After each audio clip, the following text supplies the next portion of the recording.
Halo co-friends, di sini ada soal. Menurut Bronsted-Lowry, H2O yang bertindak sebagai basa pada reaksi berikut adalah kita perlu mengetahui teori asam basa Bronsted-Lowry.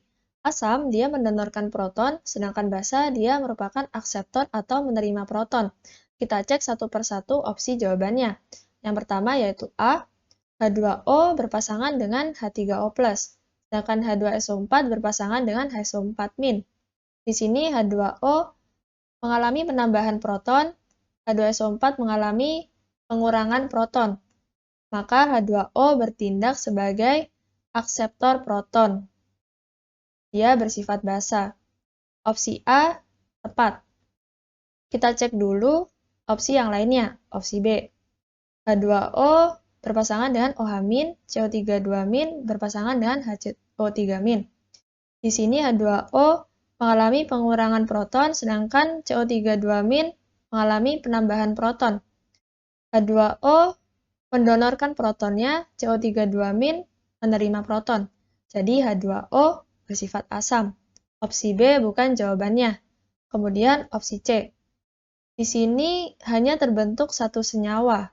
Sebenarnya pada opsi C berlangsung teori Lewis. Karena ada transfer elektron. Nah, H2O memberikan elektronnya kepada atom C, sehingga bentuknya menjadi seperti ini. Menurut Lewis, jika suatu senyawa mendonorkan elektronnya, dia akan bersifat basa.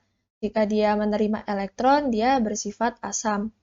Di sini benar H2O bersifat basa, namun yang diminta menurut Bronsted-Lowry, bukan menurut Lewis. Jadi opsi C bukan jawabannya. Kemudian opsi D. H2O berpasangan dengan OH-, NH3 berpasangan dengan NH4+.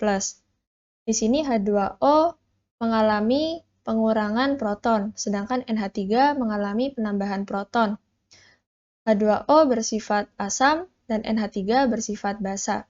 Maka opsi D bukan jawabannya. Kemudian opsi E. Di sini H2O berpasangan dengan OH-, HSO4- berpasangan dengan H2SO4. H2O mengalami pengurangan proton, sedangkan HSO4- mengalami penambahan proton, yang artinya dia menerima proton. Maka H2O bersifat asam dan HSO4- bersifat basa. Jadi opsi E bukan jawabannya. Opsi yang benar adalah opsi A. Karena H2O bertindak sebagai basa menurut Bronsted-Lowry. Oke, sampai jumpa di soal berikutnya.